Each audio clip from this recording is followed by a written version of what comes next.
ನಮಸ್ಕಾರ, ಮಜಾ ಟಿವಿಗೆ ಸ್ವಾಗತ. ಶುಕ್ರವಾರದ ಆಸೆ ಸೀರಿಯಲ್ ಎಪಿಸೋಡ್ ನೋಡೋಣ ಬನ್ನಿ.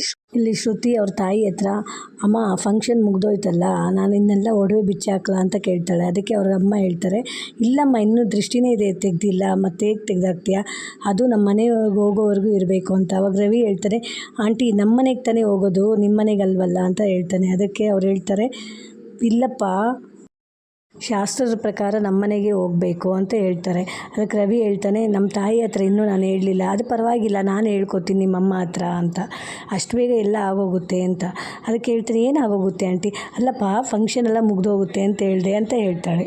ರೋಹಿಣಿ ಹತ್ಕೊಂಡು ಬರ್ತಾ ಇರ್ತಾಳೆ. ಆವಾಗ ಅವಳ ಫ್ರೆಂಡ್ ಹೇಳ್ತಾಳೆ, ಇನ್ನೂ ಯಾಕೆ ಹೇಳ್ತಾ ಇದೆಯಾ, ನಾವು ಸಪ್ರೇಟಾಗಿ ಈ ಕಡೆ ಬಂದುಬಿಟ್ವಲ್ಲ ಅಂತ, ನಿನಗೆ ಆ್ಯಕ್ಟಿಂಗ್ ಅನ್ನಿಸ್ತಾ ಇದೆಯಾ, ನಾನು ನಿಜವಾಗ್ಲೂ ಅಳ್ತಾ ಇದ್ದೀನಿ ಕಣೆ ಅಂತ. ಅದಕ್ಕೆ ರೋಹಿಣಿ ಫ್ರೆಂಡ್ ಹೇಳ್ತಾಳೆ, ನನಗೇ ಭಯ ಆಗೋಗಿತ್ತು, ಇವತ್ತೇ ನಿನ್ನ ಮನೆಯಿಂದ ಆಚೆ ಕಳಿಸ್ಬಿಡ್ತಾರೇನೋ ಅಂತ. ಅದಕ್ಕೆ ರೋಹಿಣಿ ಹೇಳ್ತಾಳೆ, ನಾನು ಅದಕ್ಕೆ ಹೇಳಿದ್ದು ಮೊದಲೇ ಏನಾರ ಪ್ರಾಬ್ಲಮ್ ಮಾಡಿಸ್ಬೇಕು ಅಂತೇಳಿ, ಅವನಿನ್ನೂ ಏನೇ ಮಾಡ್ತಾ ಇದ್ದಾನೆ, ನೀನು ಏರ್ಪಾಡು ಮಾಡಿದ್ದ ಆಳು ಅಂತ ಕೇಳ್ತಾಳೆ. ಇಲ್ಲಿಂದ ಹೋಗೋದಕ್ಕೆ ಮುಂಚೆ ಏನಾದರೂ ಒಂದು ಪ್ರಾಬ್ಲಮ್ ಮಾಡಿಸ್ತೀನಿ ಅಂತ ಹೇಳ್ತಾಳೆ ರೋಹಿಣಿ ಫ್ರೆಂಡು. ಪೂಜಾ ರೋಹಿಣಿ ಹತ್ರ, ಒಳಗಡೆ ಹೋಗು ನಾನು ಬರ್ತೀನಿ ಅಂತೇಳಿ ಆ ಯಾಳ ಹತ್ರ ಬರ್ತಾಳೆ. ಆ ಯಾಳು ಚೆನ್ನಾಗಿ ಕುಡಿದು ತೂರಾಡ್ಕೊಂಡು ಬರ್ತಾ ಇರ್ತಾನೆ. ಆವಾಗ ಪೂಜೆ ಕೇಳ್ತಾಳೆ, ನಾನು ನಿನ್ನನ್ನು ಕುಡಿದು ತೂರಾಡ್ಕೊಂಡು ಬಾ ಅಂತ ಹೇಳಿದ್ದು, ಸೂರ್ಯನ ಕುಡ್ಸಕ್ಕೆ ತಾನೇ ಹೇಳಿದ್ದು ಅಂತ ಹೇಳ್ತಾಳೆ. ನಾನು ಸೂರ್ಯನ ಕುಡ್ಸೋಕ್ಕೆ ನೋಡಿದ್ದು ಮೇಡಮ್, ಆದರೆ ಕೈಯಲ್ಲಿ ಈಸ್ಕೊಂಡ, ಆದರೆ ಕುಡ್ದಿಲ್ಲ, ಏನು ಮಾಡೋಕ್ಕಾಗುತ್ತೆ ಮೇಡಮ್, ಒಳ್ಳೆ ಕುಡ್ಕಾರಾದ್ರೂ ಕುಡಿತಾರೆ, ಆದರೆ ಸೂರ್ಯ ಕುಡ್ದೇ ಇಲ್ಲ, ಏನೂ ಇಲ್ಲ, ಅವರು ಏನೇನೋ ಹೇಳ್ದ, ಗೌರವ, ನಮ್ಮಪ್ಪ ಮರ್ಯಾದೆ ಅಂತೆಲ್ಲ ಹೇಳ್ಕೊಂಡು ಕುಡ್ದಿಲ್ಲ ಮೇಡಮ್, ನಾನೇನು ಮಾಡಲಿ, ಆಪ್ರೇಷನಲ್ಲಿ ಫೇಲ್ಯೂರ್ ಆಗಿಬಿಟ್ಟೆ ಮೇಡಮ್ ಅಂತ ಹೇಳ್ತಾನೆ.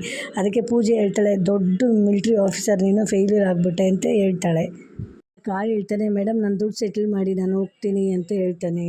ಪೂಜೆ ಹೇಳ್ತಾಳೆ, ನೀನೇನು ಮಾಡಿಬಿಟ್ಟಿದ್ದೀಯ, ಹೇಳಿದ ಕೆಲಸ ಎಲ್ಲ ಸಿಕ್ಕಿದೆಯಾ ಕೆಲಸ ಎಲ್ಲ ಅಂತ ಹೇಳ್ತಾಳೆ. ಅದಕ್ಕೆ ಆಳು ಹೇಳ್ತಾನೆ, ನಾನು ಹೇಳ್ತೀನಿ ಅಷ್ಟೇ, ನೀವೇ ಮಾಡಿಸಿದೆಲ್ಲ ಅಂತೇಳಿ. ಅದಕ್ಕೆ ಪೂಜೆ ಹೇಳ್ತಾಳೆ, ಹೋಗಿ ಹೇಳ್ಕೊ ಹೋಗಯ್ಯ, ನಾನೇನು ಭಯ ಪಡಲ್ಲ ಅಂತ ಹೇಳ್ತಾಳೆ. ಆದರೆ ಸುಮ್ಮನೆ ಹೋಗದೆ ಇದ್ದರೆ ಇವಾಗ ಹೇಳ್ತೀನಿ, ನನ್ನ ಕೈ ಹಿಡ್ಕೊಳಕ್ಕೆ ಬಂದ ಅಂತೇಳಿ ಆಳನ್ನೆಲ್ಲ ಏರ್ಪಾಡು ಮಾಡಿ ನಿನ್ನೆ ಓಡಿಸ್ತೀನಿ ನೋಡು ಅಂತ ಹೇಳ್ತಾಳೆ. ಬೇಡ ಮೇಡಮ್ ನಾನು ಹೋಗ್ತೀನಿ ಅಂತೇಳಿ ಅವನು ಹೊರಟೋಗ್ತಾನೆ. ಪೂಜಾ ರೋಹಿಣಿ ಹತ್ರ ಬಂದು ಹೇಳ್ತಾಳೆ, ಆ ಯಾಳನ್ನ ಕಳಿಸ್ಬಿಟ್ಟು ಬಂದೆ ಕಣೆ, ಅವನಿಂದ ಸೂರ್ಯ ಕೈಯಿಂದ ಜಗಳ ಮಾಡ್ಸೋಕ್ಕಾಗಲ್ಲ, ಅದಕ್ಕೋಸ್ಕರ, ಆದರೆ ನೀನು ಬೈಸ್ಕೊಬೇಕಲ್ಲ ನಿಮ್ಮ ಅತ್ತೆ ಹತ್ರ ಅಂತ ಹೇಳ್ತಾಳೆ. ಇದನ್ನು ಮುಂದುವರ್ಸ್ಕೊಂಡು ಹೋಗಬಾರ್ದು ಅಂತ ಹೇಳಿದಾಗ ರೋಹಿಣಿ ಹೇಳ್ತಾಳೆ, ಇನ್ಮೇಲೆ ಮನೋಜು ನನ್ನ ಮಾತು ಕೇಳೋ ಥರ ಮಾಡ್ಕೊಬೇಕು ಕಣೆ ಅಂತ ಹೇಳ್ತಾಳೆ. ಅದಕ್ಕೆ ರೋಹಿಣಿ ಫ್ರೆಂಡ್ ಹೇಳ್ತಾಳೆ, ನೀನು ಇನ್ಮೇಲೆ ಕುಟುಂಬ ಅದು ಇದು ಎಲ್ಲ ನೋಡೋಕೆ ಹೋಗ್ಬೇಡ, ಹೇಗಾದರೂ ಸಪ್ರೇಟ್ ಕರ್ಕೊಂಡು ಹೋಗಕ್ಕೆ ನೋಡು ಅಂತ ಹೇಳ್ತಾಳೆ. ಮೊದಲೆಲ್ಲ ನಮ್ಮ ಅತ್ತೆ ಯಾರ ಮುಂದೆನೂ ಬೈತಾ ಇರಲಿಲ್ಲ, ಇವಾಗ ನಮ್ಮ ಮಾವನ ಮುಂದೆನೇ ಚೆನ್ನಾಗಿ ಬೈತಾ ಇರ್ತಾರೆ, ನನ್ನನ್ನು ಬಿಟ್ಕೊಡ್ತಾನೆ ಇರಲಿಲ್ಲ, ಇವಾಗ ಎಲ್ಲರ ಮುಂದೆನೂ ಬಿಟ್ಕೊಡ್ತಾ ಇದ್ದಾರೆ, ಸ್ವಲ್ಪ ಸ್ವಲ್ಪ ನನ್ನ ಮರ್ಯಾದೆ ಕಡಿಮೆ ಆಗ್ತಾ ಇದೆ ಕಣೆ ಪೂಜಾ ಅಂತ ಹೇಳ್ತಾಳೆ. ಆಮೇಲೆ ಬರ್ತಾ ಬರ್ತಾ ಮೀನಾಗಿಂತ ಕಡೆ ಆಗ್ಬಿಡ್ತೀನಿ ನಾನು ಅಂತ ಹೇಳ್ತಾಳೆ. ಇಲ್ಲಿಂದ ಹೋಗೋ ಹೊತ್ತಿಗೆ ಪೂಜೆ ಏನಾದರೂ ದೊಡ್ಡ ಎಡವಟ್ಟು ಮಾಡ್ಬೇಕು ಕಣೆ ಅಂತ ಹೇಳ್ತಾಳೆ ರೋಹಿಣಿ. ಏರ್ಪಾಡು ಮಾಡಿದ್ದ ಆಳುಗಳ ಹತ್ರ ಬರ್ತಾಳೆ. ಆ ಯಾಳ ಹತ್ರ ಹೇಳ್ತಾಳೆ, ಏನರ ನೀವು ಮಾಡಿದ್ದು, ಒಂದು ಪ್ರಾಬ್ಲಮ್ ಮಾಡೋಕ್ಕೆ ನಿಮ್ಮಿಂದ ಆಗಿಲ್ಲ, ಏನಿಲ್ಲ, ಸೂರ್ಯನ ಕೈಯಿಂದ ಜಗಳ ಮಾಡ್ಸೋಕ್ಕಾಗಿಲ್ಲ ಅಂತ. ಅದಕ್ಕೆ ಅವ್ರು ಹೇಳ್ತಾರೆ, ನಾವು ಏನೇನು ಮಾಡಬೇಕೋ ಅದೆಲ್ಲ ಮಾಡಿದ್ವಿ, ಆದರೂ ಅವ್ನು ಜಗಳ ಆಡ್ತಾಯಿಲ್ಲ, ಏನು ಮಾಡೋದು ಅಂತ ಗೊತ್ತಿಲ್ಲ. ಹೌದಾ, ಹಾಗಾದರೆ ನೀವು ಸುಮ್ಮನೆ ಬಂದಿದ್ದಾ ಇಲ್ಲಿಗೆ ಅಂತ. ಅದಕ್ಕೆ ಅವ್ರು ಹೇಳ್ತಾರೆ, ನಮ್ಮ ಹತ್ರ ಇನ್ನೊಂದು ಪ್ಲ್ಯಾನ್ ಇದೆ ಅಂತ. ಏನದು ಅಂತ ಕೇಳಿದಾಗ, ಅವ್ರನ್ನ ಊಟಕ್ಕೆ ಕರ್ಕೊಂಡು ಹೋಗ್ತೀನಿ, ಅವ್ರ ತಂದೆನೂ ಸೂರ್ಯನ ಅಂತ. ಅದಕ್ಕೆ ನೀವು ಊಟ ಮಾಡ್ಸೋಕ್ಕೆ ಬಂದಿರೋದು ಅವ್ರನ್ನ ಅಂತ ಕೇಳಿದಾಗ, ಅಲ್ಲ, ಅಲ್ಲಿ ಕರ್ಕೊಂಡು ಹೋಗ್ತೀವಿ, ಕರ್ಕೊಂಡೋಗಿ ಅವ್ರು ಊಟ ಮಾಡೋವಾಗ ಹೇಳ್ತೀವಿ, ಊಟದ ದೊಡ್ಡ ಮನುಷ್ಯರು ಬರ್ತಾಯಿದ್ದಾರೆ, ಅಲ್ಲಿಂದ ಎದ್ದೋಳು ಅಂತ ಹೇಳ್ತೀರಿ ಅವ್ರ ತಂದೆಗೆ. ಅವಾಗ ಸೂರ್ಯನಿಗೆ ಸಾಮಾನ್ಯ ಕೋಪ ಬಂದೇ ಬರುತ್ತೆ, ಜಗಳ ಮಾಡಿಸ್ತೀವಿ ಅಂತ ಹೇಳ್ತಾರೆ, ಆವಾಗ ನಿಮ್ಮನ್ನು ಕರಿತೀವಿ ಅಂತ ಹೇಳ್ತಾರೆ. ಇಲ್ಲಿ ಸೂರ್ಯ ಅವ್ರ ಅಪ್ಪನೂ ಮತ್ತು ಕೇಶವಮೂರ್ತಿಯವ್ರು ಮಾತಾಡ್ತಾ ಇರ್ತಾರೆ. ಅಯ್ಯೋ ಪರವಾಗಿಲ್ಲಪ್ಪ, ಏನು ಜಗಳ ಎಲ್ದಿರ ಹೇಗೋ ಫಂಕ್ಷನ್ ಮುಗ್ದೋಯ್ತು ಅಂತ ಹೇಳ್ತಾ ಇರ್ತಾರೆ. ಆವಾಗ ಕೇಶವಮೂರ್ತಿ ಇರ್ತಾರೆ, ಪರವಾಗಿಲ್ಲಪ್ಪ, ವಾಸುದೇವನು ಏನು ಮಾಡಿಲ್ಲ ಪ್ರಾಬ್ಲಮ್ಮು ಅಂತ. ಅದಕ್ಕೆ ಸೂರ್ಯ ಅವ್ರ ತಂದೆ ಹೇಳ್ತಾರೆ, ನಾವು ಕೇಸು ಕೋರ್ಟು ಎಲ್ಲ ಹೋಗಿದ್ರಲ್ಲ, ಆ ಭಯ ಇದೆ ಅಂತ ಹೇಳ್ಕೊತಾ ಇರ್ತಾರೆ. ಆವಾಗ ಶೀಲಾ ಏರ್ಪಾಡು ಮಾಡಿದ ಆಳುಗಳೆಲ್ಲ ಬರ್ತಾರೆ. ಬನ್ನಿ ಊಟ ಮಾಡೋಣ ಬನ್ನಿರಿ ಅಂತ ಕರೀತಾರೆ. ಇಲ್ಲಪ್ಪ ನಾವು ಬರೋಕ್ಕಾಗಲ್ಲ, ಊರಿಗೆ ಮುಂಚೆ ನಾವೇ ಬರೋಕ್ಕಾಗುತ್ತಾ, ಎಲ್ಲ ಗೆಸ್ಟ್ ಎಲ್ಲ ತಿನ್ನಲಿ, ಆಮೇಲೆ ನಾವು ಬರ್ತೀರಿ ಅಂತ ಹೇಳ್ತಾರೆ. ಅದಕ್ಕೆ ಅವ್ರು ಹೇಳ್ತಾರೆ, ಇಲ್ಲ ನೀವು ಫಸ್ಟು ತಿನ್ನಿ ಪರವಾಗಿಲ್ಲ ಅಂತ ಹೇಳ್ತಾರೆ. ಅವಾಗ ಸೂರ್ಯನೂ ಅಲ್ಲಿಗೆ ಬರ್ತಾನೆ. ಅವಾಗ ಅಪ್ಪ ಹೋಗಪ್ಪ ತಿನ್ನು, ನೀನು ಮಾತ್ರೆ ಹಾಕ್ಕೋಬೇಕಲ್ಲ, ನೀನು ಹೋಗಿ ಊಟ ಮಾಡಿ ಪರವಾಗಿಲ್ಲ ಅಂತ. ಆವಾಗ ಅವರಪ್ಪ ಹೇಳ್ತಾರೆ, ಸೂರ್ಯ ನೀನು ಬಾ ಅಂತ. ಅದಕ್ಕೆ ಆ ಯಾಳುಗಳು ಹೇಳ್ತಾರೆ, ಸೂರ್ಯ ನೀನು ಮುಖ್ಯವಾಗಿ ಬರಬೇಕು, ಬಾ ಅಂತ ಹೇಳ್ತಾರೆ.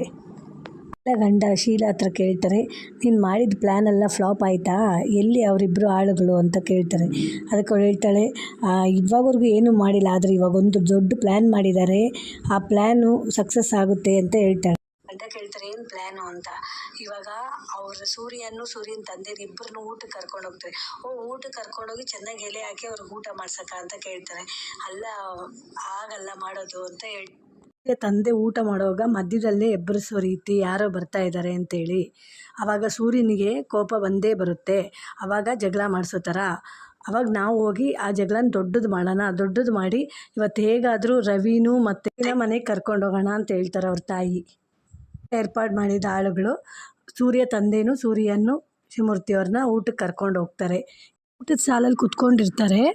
ಆವಾಗ ಸೂರ್ಯ ತಂದೆ ಹೇಳ್ತಾರೆ, ಇದೇನಪ್ಪ ಮದುವೆ ಊಟಕ್ಕಿಂತ ಅಷ್ಟು ಚೆನ್ನಾಗಿದೆ ಮೆನು ಇದು ಅಂತ ಹೇಳ್ತಾರೆ.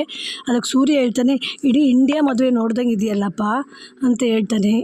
ಅವಾಗ ಶ್ರುತಿ ಅವ್ರ ತಾಯಿ ನೋಡ್ತಾ ಇರ್ತಾರೆ. ಅದಕ್ಕೆ ರಂಗನಾಥ್ ಅವ್ರು ಹೇಳ್ತಾರೆ, ಬನ್ನಿ ಬೀಗ್ರೆ ಊಟಕ್ಕೆ ನೀವೂ ಅಂತ. ಇವಾಗ ಬೇಡ, ನಾನು ಆಮೇಲೆ ಮಾಡ್ಕೊತೀನಿ, ನೀವು ಊಟ ಮಾಡಿ ಅಂತೇಳಿ. ಬೀಗರನ್ನ ಚೆನ್ನಾಗಿ ನೋಡ್ಕೊಳ್ರು ಅಂತ ಹೇಳ್ಬಿಟ್ಟು ಅವರು ಹೋಗ್ತಾರೆ. ಆಗ ಸೂರ್ಯ ಹೇಳ್ತಾನೆ, ಅಪ್ಪ ಒಲೆ ಮುಂದೆ ಕಾಯ್ಬೋದು, ಆದರೆ ಎಲೆ ಮುಂದೆ ಕಾಯಬಾರ್ದು, ಬಾಪ ಜಮಾಯಿಸ್ಬಿಡೋಣ ಅಂತ ಹೇಳ್ತಾನೆ. ಶೀಲಾ ಮತ್ತು ಅವ್ರ ಗಂಡ ಬರ್ತಾ ಇರ್ತಾರೆ. ಆವಾಗ ಅವ್ರು ಏರ್ಪಾಡು ಮಾಡಿದ ಆಳುಗಳು ಅವ್ರ ಹತ್ರ ಬರ್ತಾರೆ.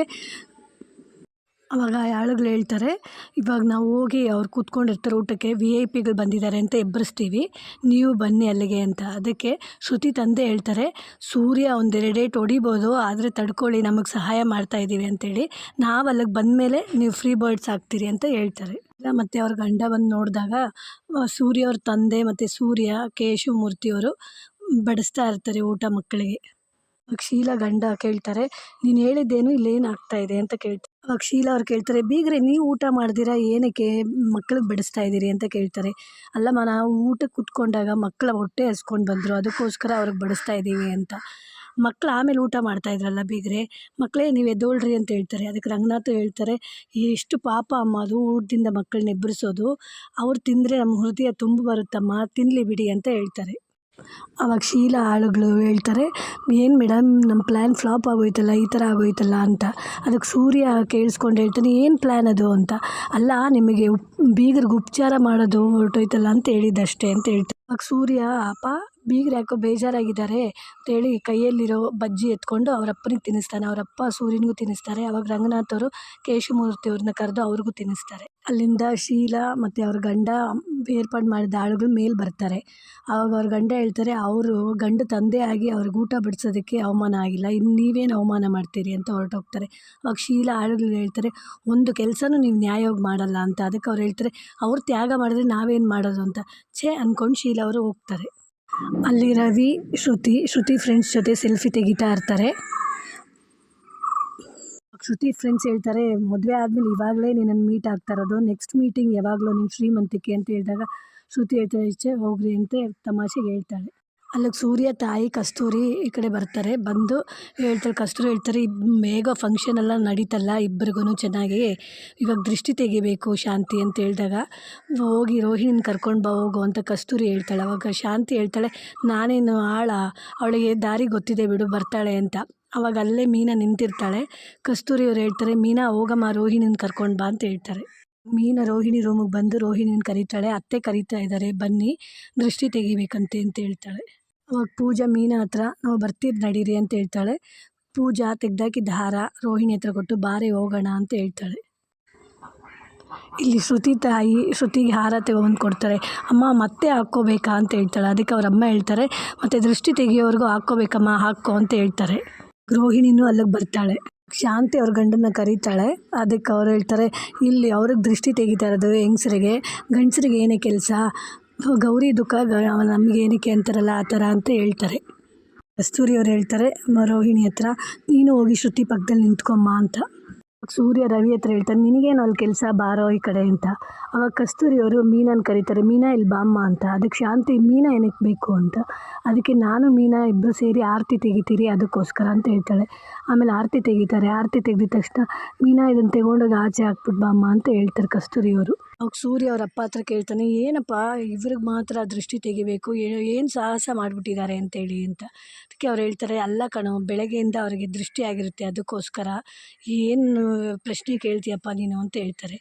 ಅದಕ್ಕೆ ಮನೋಜ ಹೇಳ್ತಾನೆ, ಕಟ್ಸ್ಕೊಂಡಿರೋರ್ಗೆ ಮಾತ್ರ ದೃಷ್ಟಿ, ಕಟ್ಟಿರೋರ್ಗಿಲ್ವಾ ಅಂತ. ಅದಕ್ಕೆ ಅವ್ರ ತಂದೆ ತಮಾಷೆಗೆ ಹೇಳ್ತಾರೆ, ನೀವು ಹೋಗಿ ಕರಿಮಣಿ ಹಾಕ್ಕೊಂಡು ಅರಿಶಿನ ಹೊಳ್ಕೊಂಡು ಬ್ಲೌಸ್ಗಳು ಹಾಕ್ಕೊಂಡು ಬನ್ನಿರಿ, ನಾನೇ ನಿಮ್ಗೆ ದೃಷ್ಟಿ ತೆಗಿತೀನಿ ಅಂತ ಹೇಳ್ತಾ ಇರ್ತಾರೆ.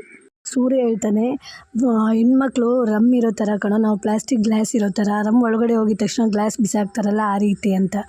ಅದಕ್ಕೆ ಸೂರ್ಯ ಹೇಳ್ತಾನೆ, ರವಿ ಬೇಜಾರಾಗಬೇಡು, ಮನೆಗೆ ಹೋದ್ಮೇಲೆ ನಾವು ತಗೊಳ್ಳೋಣ ಅಂತ. ಅದಕ್ಕೆ ಸೂರ್ಯ ಹೇಳ್ತಾನೆ, ಸರಿ ನಾವು ಅರಿಶಿನ ಕುಂಕುಮ ಎಲ್ಲ ಇಟ್ಕೊಂಡು ಮನೆಗೆ ಹೋದ್ಮೇಲೆ ತೆಗೆಸ್ಕೊಳ್ಳೋಣ ಅಂತ. ಅದಕ್ಕೆ ಅವ್ರ ತಂದೆ ಹೇಳ್ತಾ ಇರ್ತಾರೆ, ನೀವು ದೃಷ್ಟಿ ಬೊಟ್ಟುಗಳಲ್ವ ಮನೆಗೆ ಬಿಡಿ ಅಂತ ಹೇಳ್ತಾ ಇರ್ತಾರೆ. ಇಲ್ಲಿಗೆ ಈ ಸಂಚಿಕೆ ಮುಗಿಯಿತು. ಮುಂದಿನ ಸಂಚಿಕೆಗಾಗಿ ನಮ್ಮ ಚಾನಲನ್ನು ಸಬ್ಸ್ಕ್ರೈಬ್ ಮಾಡಿ, ಲೈಕ್ ಮಾಡಿ, ಬೆಲ್ ಐಕಾನ್ ಒತ್ತಿ.